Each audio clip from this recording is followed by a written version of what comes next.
쥐뿔도 없는 케빈 페더라인이 무려 브리트니랑 결혼을 했으면은, 시기적인 스타랑 결혼을 했으면은 겨울에 무 달달할 때 시장까지 가가지고 무시 몇 개 사가지고 집에 와가지고 동치미 새콤하게 담가놓고 브리트니 스케줄 끝나면은 동치미 한번 만들어봤어요, 한번 먹어볼래요 이러면서 뭐 떠먹이주는 그런 걸 바라는 게 아니잖아. 집에서 그죠, 뭐 살림살이 하거나 뭐 빨래를 하라는 그런 것도 아니잖아. 그리고 만약에 브리트니가 말을 안 듣는다, 반항을 한다, 그러면 즉각적으로 정신과 치료팀을 투입해서 리튬 같은 양극성 장애 치료에 사용하는 안정제를 꼽아버렸답니다.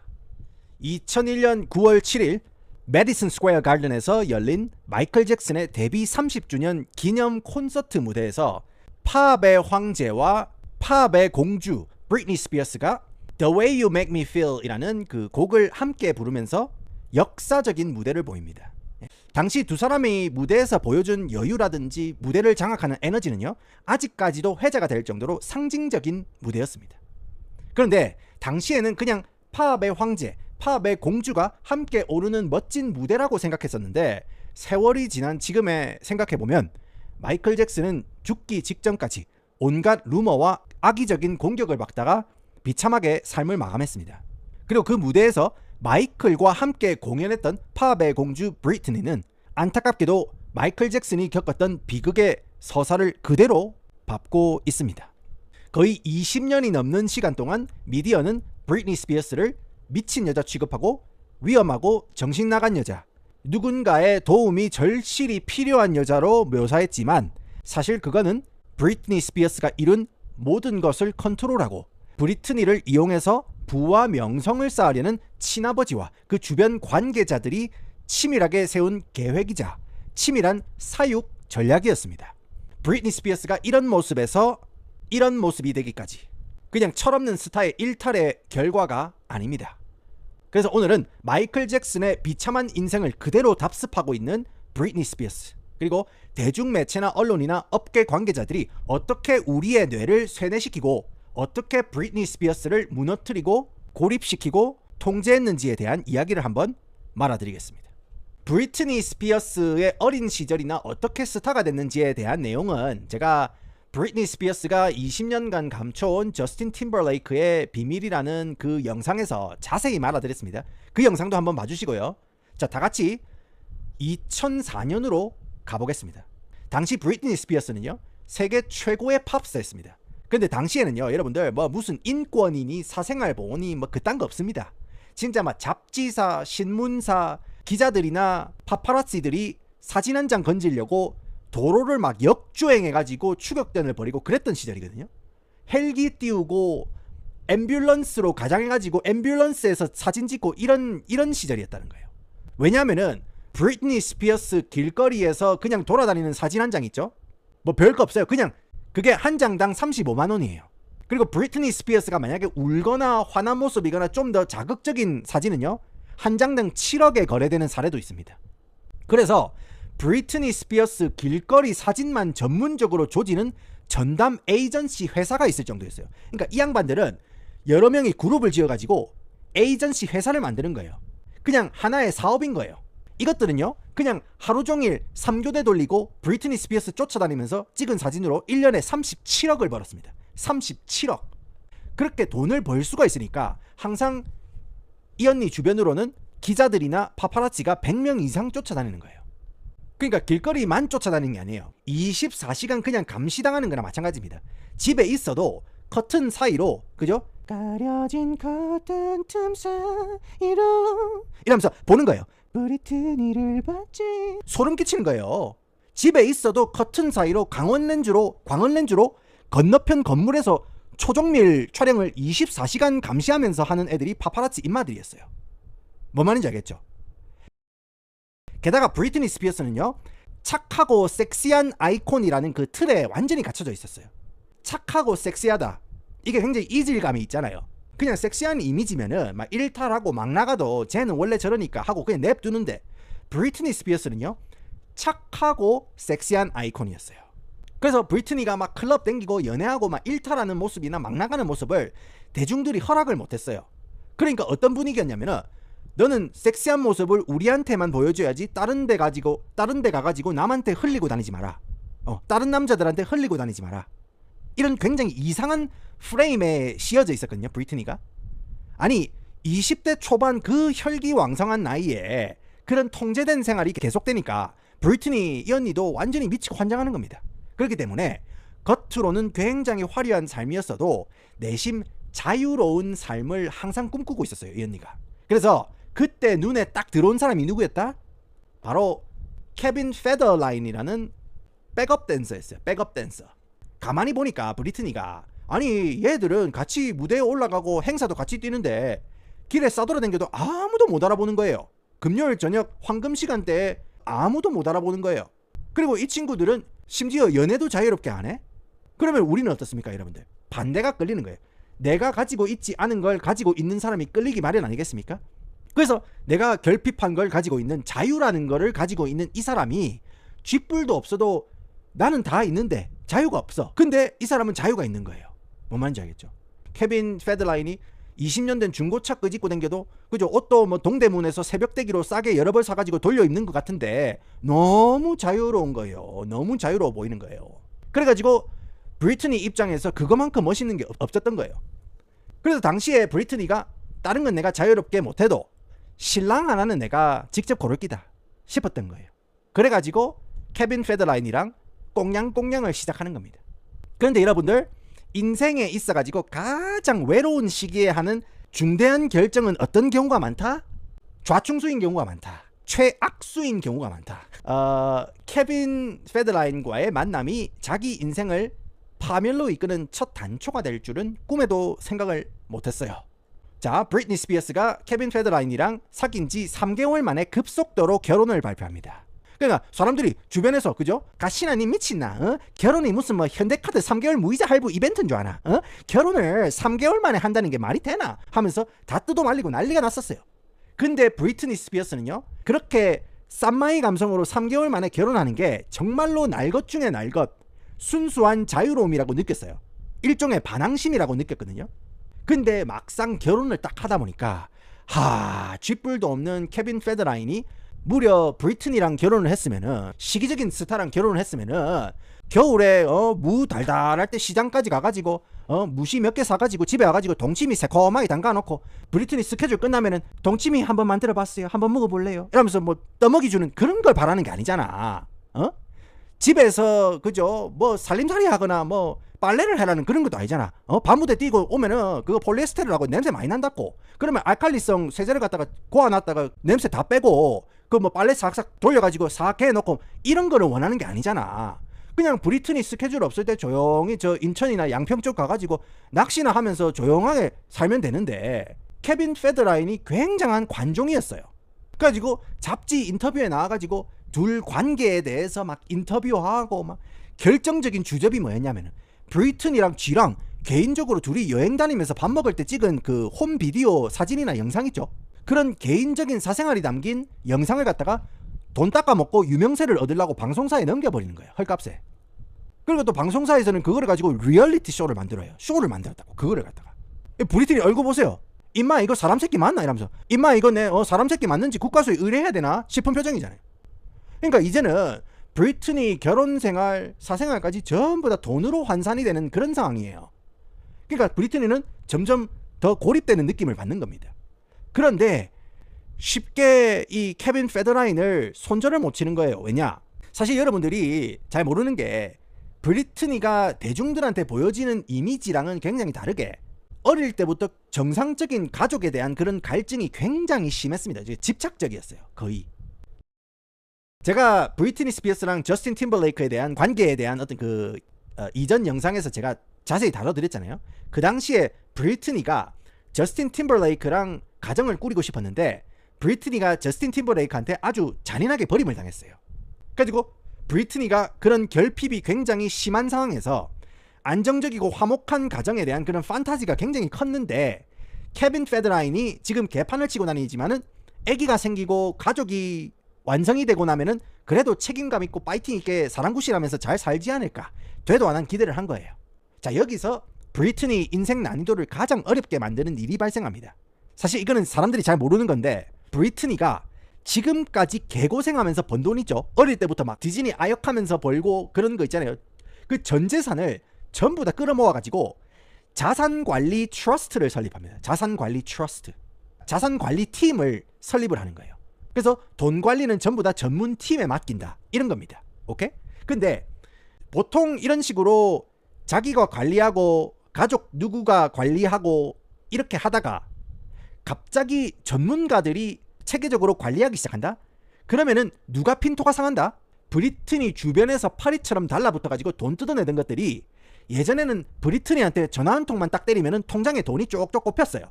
근데 이제는 자산관리팀 결제를 맡아야 된대. 뭔 말인지 알겠죠? 자산관리팀이 달란주점 술값을 대신 내주겠습니까? 어우, 짤탱이 없는 겁니다, 여러분들. 브리트니, 내가 오늘 시원하게 한잔 했는데 내 기분이 좋다고. 내가 오늘 시원하게 한잔을 했는데 이 카드 한도 초과가 돼버렸네. 우리 가족보다 좋은 명분이 어딨어. 그래. 오케이, 내 사장님 바꿔줄 테니까 카드 번호 불러줘. 그래. 이러면은 해결이 다 됐었는데 이제는 아예 짤탱이가 없는 거야. 원래 호의가 계속되면 어떻게 된다? 그게 권리인 줄 알아요. 오케이? 그래서 이때 브리트니가 주변에 적을 엄청나게 많이 만듭니다. 그래서 이때부터 브리트니 스피어스 주변인들은요, 돈 때문에 찌라시 기자들한테 익명의 제보자라는 이름으로 브리트니 사생활에 대한 정보를 팔아넘기기 시작하는 거예요. 그리고 그때부터 브리트니 스피어스 사생활에 대한 집중 폭격이 시작됩니다. 여러분 생각해보세요. 사진 한 장에 35만원이고 사진 팔아가지고 37억의 연 매출을 올리는 단체가 있는 거예요. 그러면은 브리트니의 사생활을 팔아넘긴다? 그러면 돈을 얼마나 받겠습니까? 그러니까 브리트니 주변에 있는 관계자들이 익명의 제보자라면서 브리트니 전부 다 팔아넘기는 거예요. 이게 다가 아닙니다. 나중에 훨씬 골 때리는 일이 있을 거니까 브리트니가 모든 자산을 자산관리팀에 넘겼다. 이거 일단 기억해 두시고요. 오케이? 아무튼 이런 일들이 일어나는 가운데 케빈 페드라인이 아기들이 생기면은 사람굿이라면서 잘 살겠지 싶어가지고 2004년에 션이랑 2005년에 제이든 백투백으로 2년 사이에 아기 2명을 출산을 합니다. 산후조리 그런 게 있습니까? 바로 백투백으로 아기 2명을 출산해요. 몸이 얼마나 힘들겠어요. 여러분들 출산이 무슨 장난도 아니고 출산 전후로 호르몬 변화나 몸에 엄청난 변화가 온다고. 아기 태어나면요 제대로 잠도 못 잡니다. 진짜 몸과 마음이 아작이 나는 시기가 이 시기인데 제가 말씀을 드렸잖아요. 파파라치들이 집 주변, 집 건너편 건물 사방팔방에 24시간 주시를 하고 감시를 타고 있는 상태예요. 그런데 브리트니가 조금이라도 피곤한 모습을 보이면은 나쁜 엄마다, 엄마로서 자세가 안 돼 있다, 이런 기사로 도배가 되는 거예요, 다음날에. 그리고 심지어 요 사진에 보시면은 브리트니가 이런 식으로 아기를 엉성하게 앉는 모습, 이게 고개가 젖혀지면은 목에 무리가 갈 거 아닙니까? 아기를 떨굴 뻔했어요. 근데 그런 모습을 딱 찍어가지고 아기를 위험하게 들고 있다. 이거는 아동 대학 아니냐? 진짜 짜잘한 것까지 전부 다 비난거리로 만들어가지고 기사를 막 찍어냈어요. 진짜 완전히 막 찍어냈습니다. 대량 생산. 그러다가 브리트니가 심하게 한 건 걸려요. 그게 그 유명한 브리트니 운전 사건입니다. 2006년 2월에 브리트니 둘째 아들이 아마 그때 생후 4개월인가 그때 된 상태였어요. 한국 요즘은 잘 모르겠는데 저 어릴 때만 해도 카시트 그딴 게 어디 있습니까? 그죠? 근데 미국은요 2000년대에도 애기들 카시트 규정이 엄청 엄격했어요. 지금은 한국에도 엄격하겠죠. 근데 저 어릴 때만 해도 카시트 그런 건 없었습니다. 근데 브리트니가 그때 생후 4개월 된 션 있죠? 자기 무릎 위에 올려놓고 운전을 하는 거를 파파라치한테 걸린 거예요. 사실 그때 파파라치가 너무 겁이 나가지고 허겁지겁 도망을 가는 과정이었거든요. 근데 뭐 애기들 뒷좌석에 카시트에 옮기고 벨트 채우고 우유병 그저 머리맡에 찔러주고 그럴 시간이 없다는 거예요. 그래가지고 그때 파파라치 따라오니까 허겁지겁 애 무릎에 올리고 운전을 한 건데 그거를 파파라치가 찍어가지고 엄마 자격 없는 정신나간 브리트니라는 제목으로 다음날에 엄마 자격이 없다고 비난 폭격을 맞아요. 여기서부터 브리트니 스피어스는 정신나간 여자, 엄마 자격 없는 여자로 프레임이 야무지게 씌워지면서 완전히 나락의 길을 걷기 시작하는 거예요. 자, 여러분들 생각해보세요. 진짜 뭘 해도 욕을 먹는 거예요. 그렇다고 남편이 안정적으로 서포트를 해주냐? 맨날 첫날 마누라 이름 팔아먹으면서 꽁수를 얻어먹으러 댕기고 밖에서 뭘 하고 싸돌아댕기는지도 모르겠어. 심지어 가수로 데뷔할 거라고 마누라 돈으로 음반 제작까지 한다는 거예요. 이런 놈이 애기 둘 생긴다고 해가지고 갑자기 변하겠습니까? 안 변하죠. 그죠? 그런 상황에서 산후조리가 제대로 되겠습니까? 안 되죠. 심지어 출산하고 우울한 거 맞죠? 애 낳고 정신 못 차리는 철없는 엄마, 그 취급을 당했어요. 그래서 브리트니가 더는 안 되겠다 싶어가지고 2006년 11월에 이혼 신청을 합니다. 근데 이혼이 여러분들 무슨 칼로 감자 썰듯 딱딱 썰리는 게 아니잖아요. 양육권이나 재산 분할이나 여러 가지로 푸닥거리 할 게 많아요. 그리고 가진 게 많은 양반들은 소송을 몇 년씩 하기도 합니다. 근데 딱 그 시기에 브리트니 주변에서 그나마 가장 믿고 의지하고 지냈던 산드라 이모가 암으로 돌아가십니다. 그래서 지금 브리트니는 산후 우울증, 이혼, 파파라치 공격 이런 걸로 지금 완전 마탱이 간 상황이에요. 그리고 2살 미만 아기가 둘인데 옷에 아기 침자국이 있을 수도 있고 다크서클이 먹구름 낄 정도로 낄 수도 있는 건데 브리트니 소속사에서 이런 모습 절대 허락을 안 했습니다. 그래서 풀 메이크업 지시하고 옷이나 행동 이런 거를 다 터치를 하는 거예요. 이게 지금 브리트니가 너무 힘든 거예요. 너무 잣 같은 거예요. 진짜로. 그래가지고 미국의 김밥천국 팬케이크 집, 그러니까 팬케이크 와플 집이지만은 김밥천국처럼 김밥만 파는 게 아니고 다 팔아요. 그 앉아가지고 아마 내 진짜 이거는 못 해먹겠다. 네. 여기에 빡친 브리트니가 멘탈이 완전히 나가가지고 자기 동네 탈자나에 있는 미장원에 딱 들어갑니다. 미장원에 딱 들어가가지고 미용사 언니한테 바리깡으로 머리를 싹 밀어달라고 해요. 근데 당연히 미용사 언니는 아니 그러지 말고 잘 추스리세요 하고 말렸어요. 그러니까 미용사 언니가 안 깎아주니까 브리트니가 직접 바리깡을 들고 머리를 밀어버립니다. 내 몸은 내 거고 내가 하고 싶은 대로 할 권리가 있어 이러면서 메시지를 전달하고 싶은 거예요. 이건 내 몸입니다. 이렇게. 근데 이것마저도 파파라치가 찍어요. 이거 아마 몇 억 했을 겁니다. 이거 사진. 그런데 파파라치들이 브리트니가 머리를 밀고 미쳐간다고 지금 개떼처럼 몰려다니면서 특종거리를 찾아다니고 있었거든요. 그런데 자기를 계속 쫓아오는 파파라치 때문에 분에 못 이겨가지고, 그죠? 파파라치 중 한 명 차를 갖다가 우산으로 내려치는 사건이 발생해요. 그게 바로 그 유명한 우산 사건이에요. 브리트니 스피어스는 지금 파파라치가 지금 100명이 지금 24시간에 눌러붙었어. 근데 참다가 지금 폭발을 한 거예요. 브리트니가. 오케이? 근데 지금 이런 모습이 브리트니 입장에서는 굉장히 안 좋은 모습이에요. 왜냐? 지금 양육권 가지고 소송전을 치르고 있지 않습니까? 근데 이런 폭력적인 모습을 보인다? 그거 안 좋은 거예요.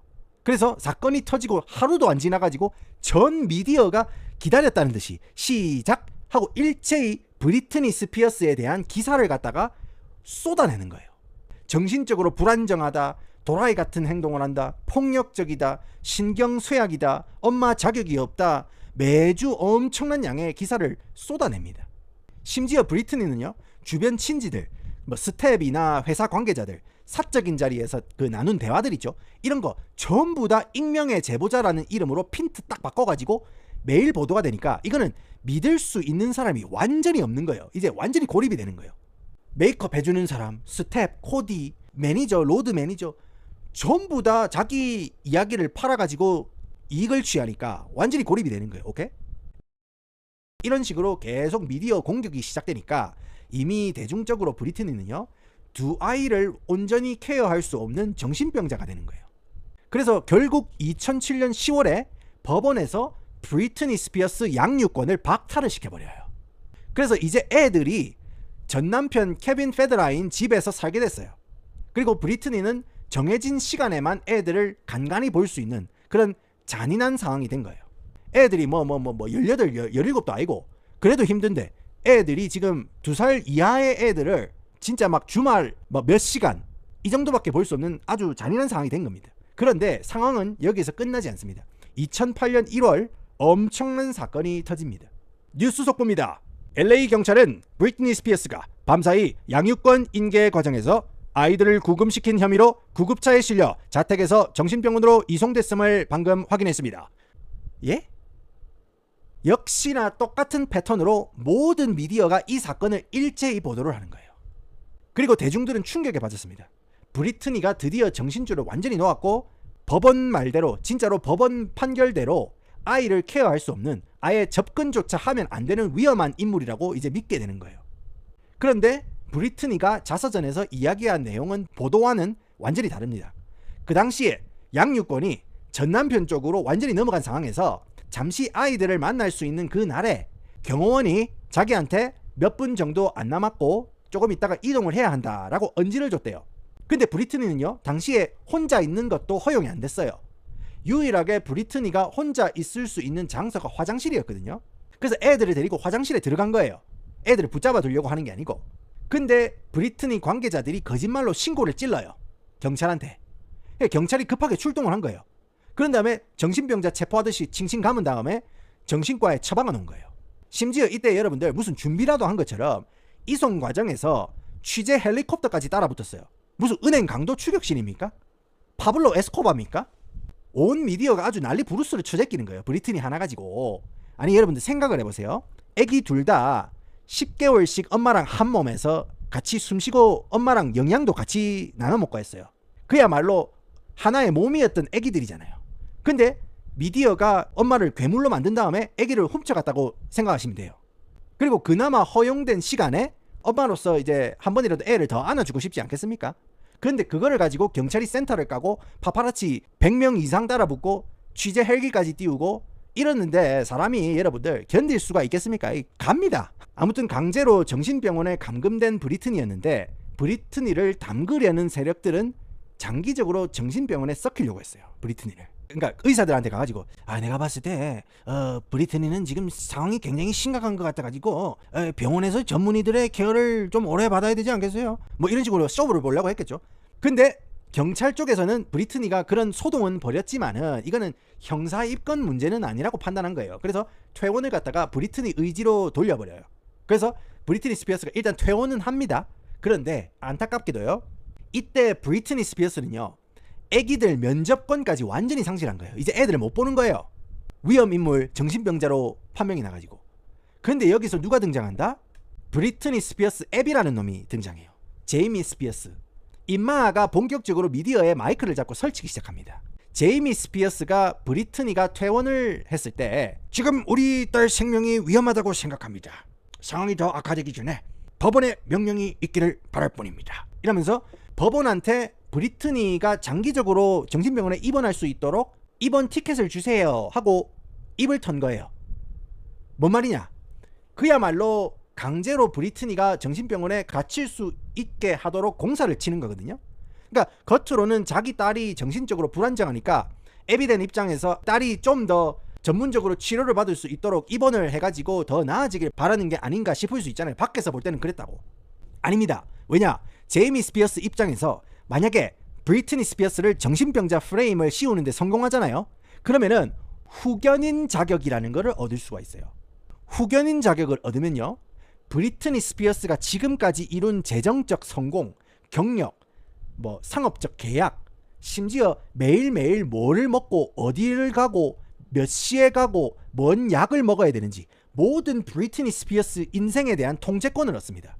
그러면은 지금 브리트니 재산이 묶여 있잖아요. 트러스트에 묶여 있잖아요. 자산관리팀이 대신 관리를 해주잖아요. 근데 후견인 자격을 얻으면은 브리트니 스피어스 아버지가 브리트니 스피어스를 대신해서 모든 걸 주무를 수 있는 거예요.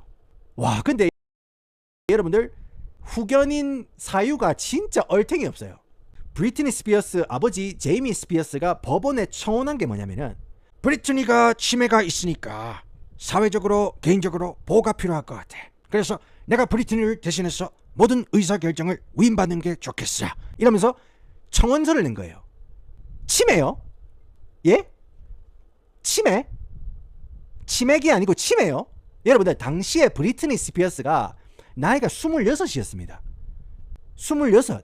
치매요?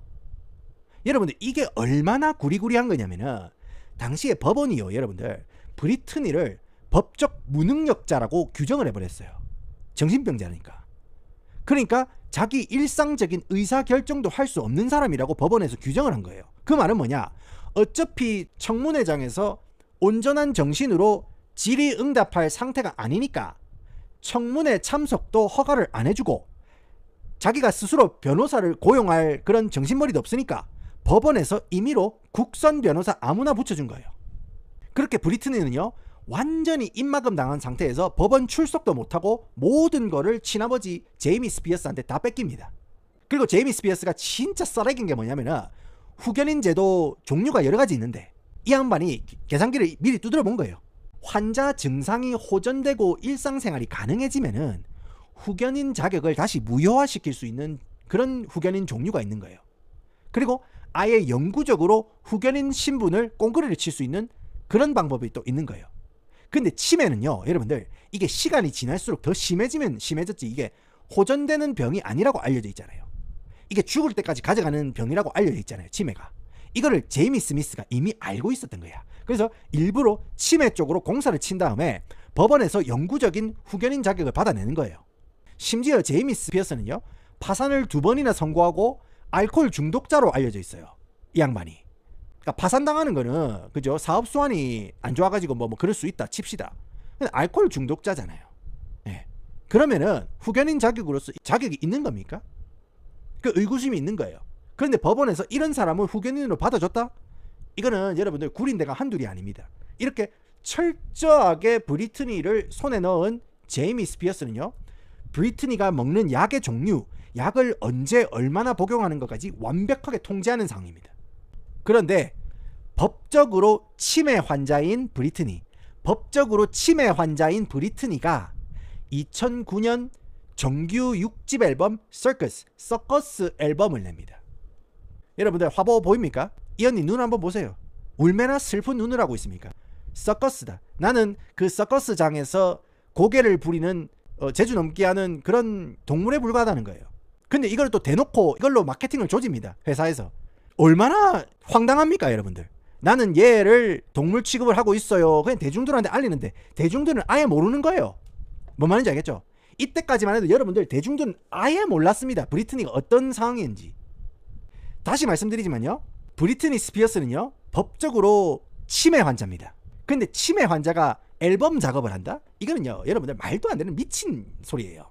그런데 당시에 브리트니 스피어스가 컴백할 때 여론이 완전히 바뀝니다. 완전히 바뀌어요. 여러분들 아셔야 될 게, 대중들은 다시 말씀을 드리지만은 법적으로 브리트니 스피어스가 치매 환자인지 몰라요. 브리트니 스피어스가 법적으로 노예가 됐는지도 모르는 상태입니다. 물 밑에서 어떤 일이 일어나는지 아예 모르는 상황이에요. 그냥 브리트니 스피어스가 일탈 행위를 일삼고 애들 케어를 개차반으로 해가지고 양육권 박탈당하고 엄마 자격 없는 철없는 언니라고 알려져 있는 상태가 지금 이 상황이에요. 그런 상황에서 브리트니 스피어스가 드디어 컴백을 하게 되는데, 컴백 시점에 맞춰가지고 미디어가 완전히 태세전환을 해요. 태세전환. 진짜 완전히 태세전환. 과거의 구설수를 딛고 화려하게 컴백한다. 뭐 이런 식으로 미디어에서 언제 그런 일이 있었냐는 듯 브리트니를 엄청 띄우는 거예요. 얼마 전까지는 새벽에 미국의 그 뭡니까 김밥천국 포지션인 그 와플 집에서 완전히 멘탈 나간 상태로 있는 거, 우는 거 그거 찍어가지고 올리면서, 그죠? 엄마 자격 없다고 했으면서 이제는 헤메코 완벽하게 휘감겨가지고 화보 촬영, 자켓 촬영까지 이쁘게 하는 거예요. 그러니까 이거는 뭐냐? 돈 벌 때는 돈을 벌으라는 거예요. 네. 돈 벌 때 됐어. 나가서 돈 벌어. 이런 거예요. 그러니까 브리트니 스피어스를 정신적으로 가장 초라하게 박살을 낸 다음에 법적으로 완벽하게 노예를 만드는 겁니다. 그러면 이제 돈을 벌어야죠. 그래서 다시 미디어를 이용해서 띄우는 거예요. 그리고 앨범을 냈으니까 뭘 해야 됩니까? 신곡으로 콘서트를 돌아야죠. 아니 여러분들, 치매 환자가 전 세계 5대륙을 돌면서 100회 가까이 콘서트를 소화를 합니다. 1억 3,100만 달러 초대박을 터뜨려요. 전 세계를 돌면서. 아니 미국 치매 환자는 뭐 무대에서 덤블링하고 막 관객들 머리 위에 와이어 달고 날아다닙니까? 그런 식으로 100회 가까운 공연을 뛰고도 브리트니가 합당한 보수나 뭐 대우를 받았을지도 미지수예요. 다시 말씀드리지만요, 브리트니 스피어스는 지금 노예가 된 상태입니다. 화장실도 원할 때 자기 의지로 못 가는 치매 환자 상태예요. 그리고요, 그 시기부터 브리트니 스피어스가 이상한 행사를 띄기 시작해요. 전 세계 부자라고 알려져 있는 사람들 생일 파티나 아니면은 개인적인 행사나 파티 같은 데 불려가가지고, 그죠? 소맥을 마는 거예요. 생일 축하 노래를 Happy birthday to you, Happy birthday to you, 그 노래 있잖아요. 그런 식으로 노래를 부르고 다니는 거예요. 테이블 위에 올라가고 이러는 거예요. 부자들이 여는 그런 개인적인 자리에 아무 연관도 없는 브리트니가 기쁨적으로 출몰을 하는 거예요. 관계자들 이야기에 따르면은 브리트니 스피어스 아버지가 자기 인맥 관리에 브리트니 스피어스를 이용을 했다, 술자리에 보냈다라는 이야기도 있는 거거든요. 이게 썰입니다. 그런데 당시에 아무도 그거에 대한 의혹 제기를 안 해요. 그리고 2012년에 심지어 미국판 위대한 탄생, 아메리칸 아이돌 그 대학막격 프로그램 엑스팩터라는 그 오디션 프로그램 심사위원으로 브리트니 스피어스가 섭외가 돼요. 그리고 방송국에서 출연료를요 1,500만 달러나 찔러줘요. 그러니까 여러분들 다시 말씀드리지만 20대 후반 치매 환자를 방송국에서 출연료를 230억을 찔러주는 거예요. 말이 됩니까? 그리고 이 돈은 다 누구 호주머니에 들어갔습니까? 브리트니 스피어스 애비 제이미 스피어스 호주머니에 그대로 꼽혔어요. 이렇게 정신적으로 불안정했던 브리트니가 공중파 간판 프로그램에서 심사를 할 수 있었을 만큼 완벽하게 복귀했습니다. 이 메시지를 갖다가 대중한테 확실히 증명을 했으니까 메이저 회사 광고도 따낼 수 있고 섭외도 잘 들어오고 이제는 브리트니를 굴리기 훨씬 쉬워지는 거예요. 그러니까 미디어로 정신적으로 불안정했던 우리 브리트니가 이제는 공중파 간판 프로그램에서 심사를 할 수 있을 만큼 완벽하게 복귀를 했다. 이걸 증명을 해야 돈이 더 들어오는 거예요. 다시 말씀드리지만 대중들은 브리트니가 이때 법적으로 치매 환자 판명을 받고 노예처럼 살고 있었다는 걸 전혀 모르는 상황입니다. 이렇게 화려하게 복귀를 했으니까 라스베가스 플래닛 할리우드 호텔 공연장에서 250회 가까이 되는 장기 공연 계약을 체결을 합니다. 자, 여러분들 아셔야 될 게 라스베가스에는요 레지던시 계약이라고 해가지고 명성 있는 가수들이 커리어에서 살짝 꺾였을 때 전 세계를 돌면서 공연을 하는 게 아니고 라스베가스 호텔들이 레지던시 전속 계약을 하는 거예요. 그래서 이 가수는 이 호텔에서만 공연을 하는 겁니다. 만약에 여러분들 백악관 나이트에서 코요테랑 전속 계약을 했다. 그러면은 코요테는 아라비안 나이트에서 공연을 못하는 거예요. 그거랑 마찬가지입니다. 돈텔마마에서 공연을 못해요. 코요테를 보려면은 백악관 나이트에 꼭 가야 되는 거예요. 그런 거나 마찬가지입니다. 그렇게 전 세계 사람들이 라스베가스에 오면은 호텔마다 각기 다른 전속 계약 가수들 콘서트를 골라서 보러 가는 거예요. 예를 들어 가지고 뭐 엘비스 프레슬리라든지 뭐 셀린 디온 언니도 라스베가스 시저스 팰러스에서 오랜 시간 공연을 했어요. 어셔도 라스베가스에서 지금 전속 공연 중입니다. 뭐 브루노 마스, 레이디 가가, 그다음에 뭐 DJ 쪽으로는 뭐 티에스토나 뭐 캘빈 해리스 같은 그런 DJ들도 전속적으로 이제 정기 공연을 하는 거예요, 라스베가스에서. 근데 법적으로 치매 환자인 브리트니 스피어스가 라스베가스 정기 공연을 250회 가까이 진행한다? 그냥 브리트니 스피어스 의지랑 상관없이 그냥 강제로 무대에 올라가가지고 춤추고 노래하게 한 거예요. 자, 여기서 정말 역겨운 사실이 드러납니다. 아마 이때 저도 그렇고 여러분들도 그렇고 브리트니 스피어스가 이렇게 전속 공연을 했던 2013년부터 2017년까지 4년 동안 브리트니 스피어스에 대한 구설수나 악성 루머가 싹 들어갔었어요. 이상하게 잠잠했던 때였어요. 저도 이때 라스베가스에 굉장히 자주 들락날락 미돌세니 노름하냐 그게 아니고 라스베가스 이제 성공한 이모님이 라스베가스 살아셨어가지고 제가 왕래를 많이 했습니다. 그러면은 브리트니 스피어스 플래닛 할리우드에 이렇게 간판을 걸어놨어. 근데 저는 생각한 게 브리트니 스피어스 맞나? 진짜 브리트니인가? 나훈아가 아니고 너훈아 아닌가? 조용필이 아니고 조연필인가? 이미테이션 가수인 줄 알았어요. 근데 진짜로 브리트니가 거기서 공연을 하는 거예요. 너무 잠잠하고 너무 구설수가 없으니까 오히려 이상한 거예요. 왜냐? 이렇게 구설수나 악성 루머가 없었던 이유가 뭐냐? 브리트니가 구설수에 휘말리고 무리를 일으키면은 호텔 쪽에서 위약금을 때릴 거잖아요. 브리트니를 조종하는 쪽 입장에서는 미디어의 부정적인 보도를 더 이상 안 내보내는 거예요. 왜냐하면 브리트니 스피어스를 박살낼 필요가 없으니까 이제는. 만약에 브리트니가 뭐 개인적으로 일탈적인 행위를 했다고 하더라도 그걸 미디어에 안 내보내는 거예요. 오히려 긍정적인 보도를 띄우면서 어떻게든 브리트니 가치를 유지를 시키는 겁니다. 다 이유가 있는 겁니다, 여러분들. 전부 다 뒤에서 고스톱을 짜고 치고 있는 거예요. 이제 여러분도 미디어나 브리트니를 소유하고 있는 이 세력들이 어떻게 브리트니나 대중들을 가지고 노는지 여러분들 패턴이 이제 파악이 되시죠? 자, 그런데 엄청난 사건이 터집니다. 브리트니 스피어스가 라스베가스 장기 공연이 끝났어요. 플래닛 할리우드에서. 그래서 2018년에 브리트니 팀에서 또 라스베가스 장기 공연 계약을 체결을 하려고 준비를 하고 있었어요. 그런데 갑자기 소속사에서 장기 공연 기획을 무기한 연장한다고 돌연 발표를 합니다. 그때 소속사에서 발표한 게 브리트니 아버지가 건강이 안 좋아서 그렇다라고 이렇게 이유를 들었어요. 근데 당시 미국 사회에서 브리트니가 약간 한국의 현숙 선생님 포지션이었어요. 그러니까 미국의 현숙 선생님 포지션이었어. 효녀 가수로 정평이 나 있는 상황이었어요. 브리트니가. 아, 이번에도 브리트니가 아버지를 돌보려고 쉬는구나 생각을 했어요. 그런데 2018년이 어떤 세상입니까, 여러분들? 유튜브나 인스타그램이 완전히 활성화되면서 엄청난 이제 대체 미디어가 자리 잡기 시작한 그런 기점입니다. 이때부터는요, 사람들이 그냥 공영방송, 잡지사, 신문사가 찍어주는 대로 믿지 않는다는 거예요. 그 소식 이외에도 개인 방송에서 제기하는 의혹, 추측, 진실 이런 거를 사람들이 이제 소비하기 시작하는 거예요. 그래서 주류 미디어가 이야기하는 거에 대해서 궁금증을 사람들이 피력하는 그런 시대라는 거예요. 그리고 그걸 시작으로 코로나 때 이제 대중매체에 대한 반감을 가진 사람들이 폭발적으로 늘어나면서 그 이후로 대중매체에 대한 신뢰가 완전히 박살났잖아요. 아무튼 간에 2018년에 갑자기 브리트니가 장기 공연 취소를 하니까 팬들이 의심을 하기 시작합니다.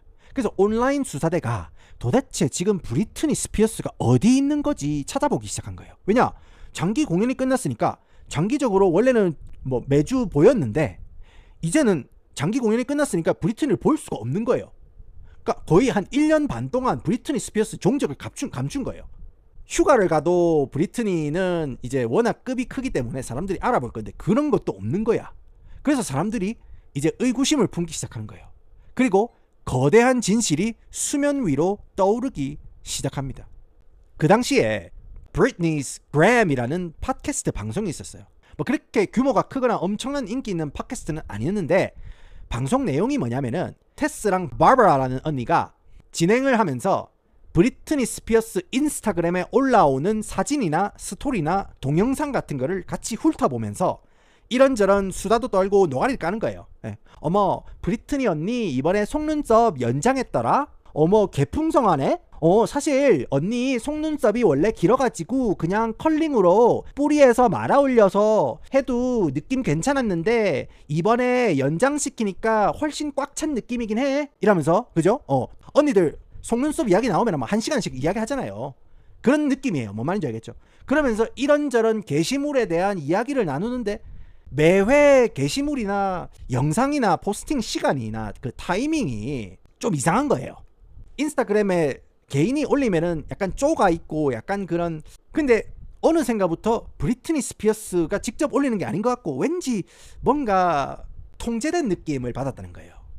근데 처음에는 그냥 뭐 어차피 연예인들 기획사에서 소셜미디어 계정 관리해주고 이러니까 수상하지만은 뭐 그렇게 사람들이 깊게 의혹 제기는 안 했어요. 그런데 2019년 4월에 이 언니들이 한 제보자가 보내온 음성 메시지 하나를 받은 거예요.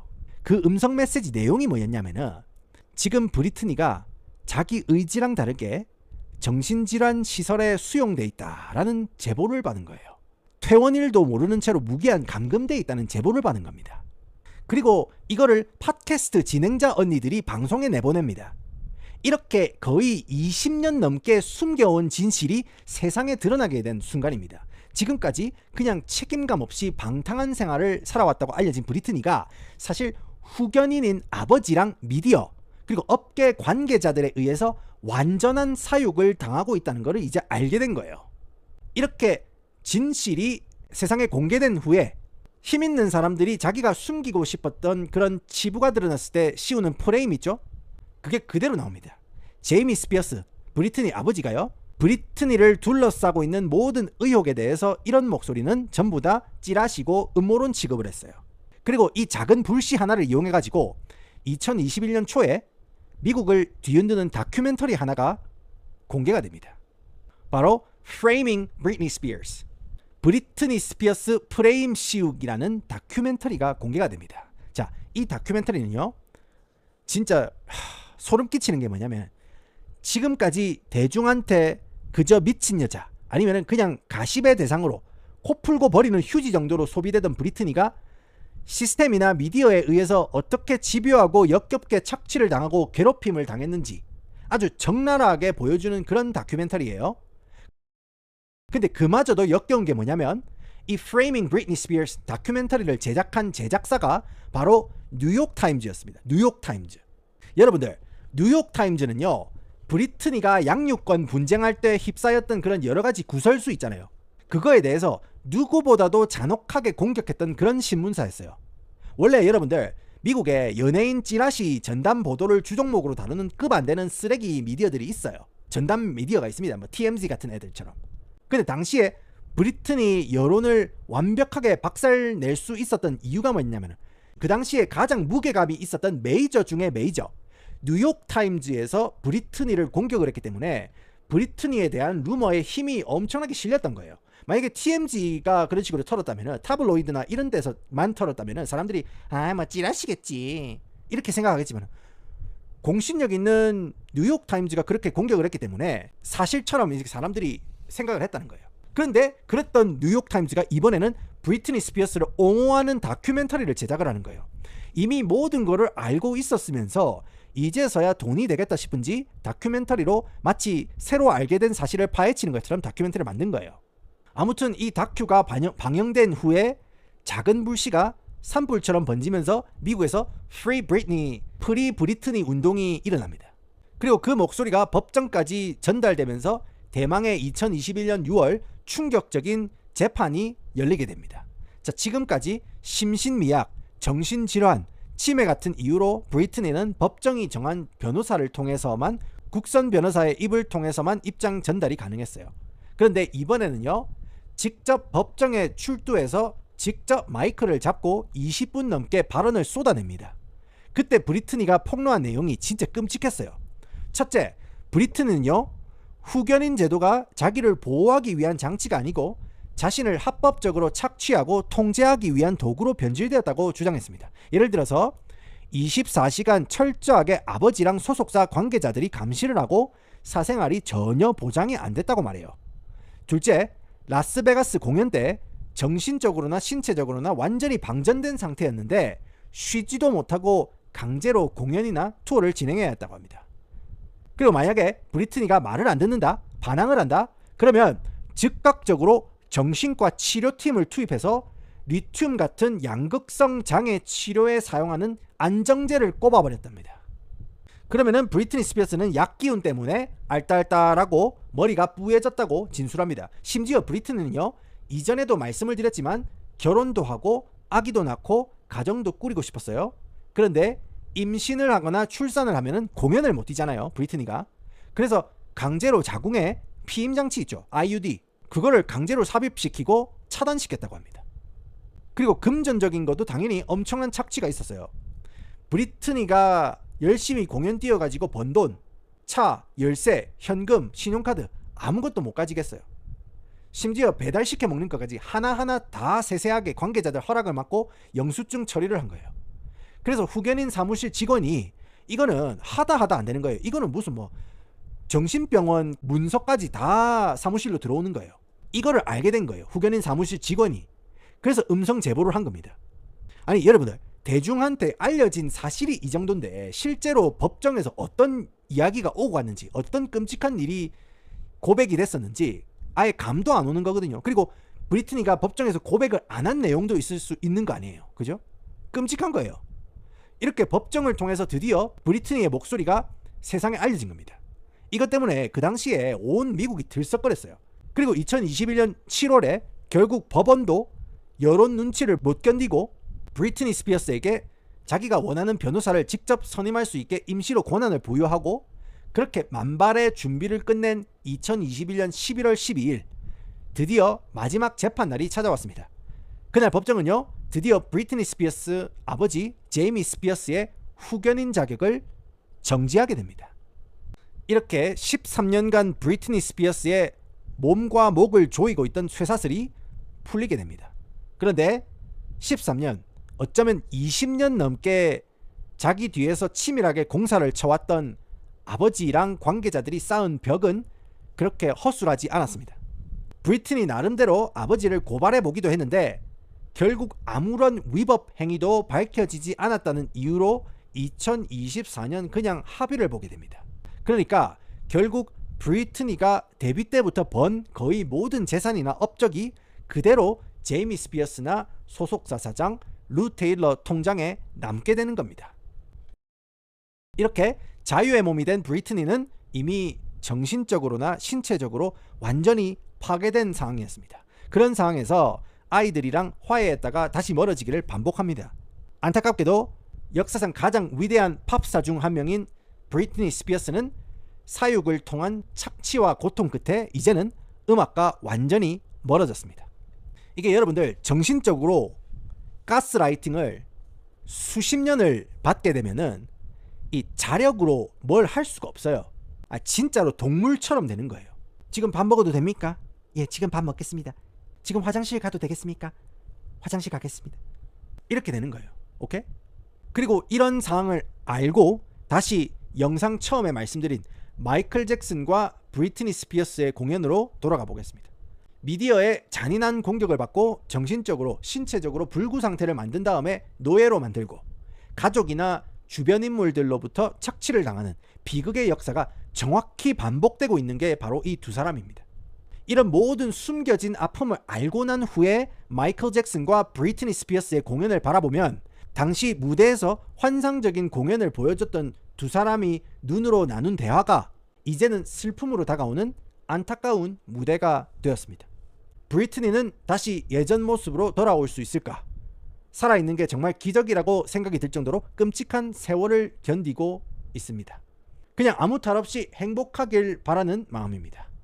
여러분들은 이런 브리트니 프레임 씌우기와 잔인한 사육 어떻게 생각하시는지 댓글로 의견 남겨주시고 오늘도 함께해 주셔서 감사합니다.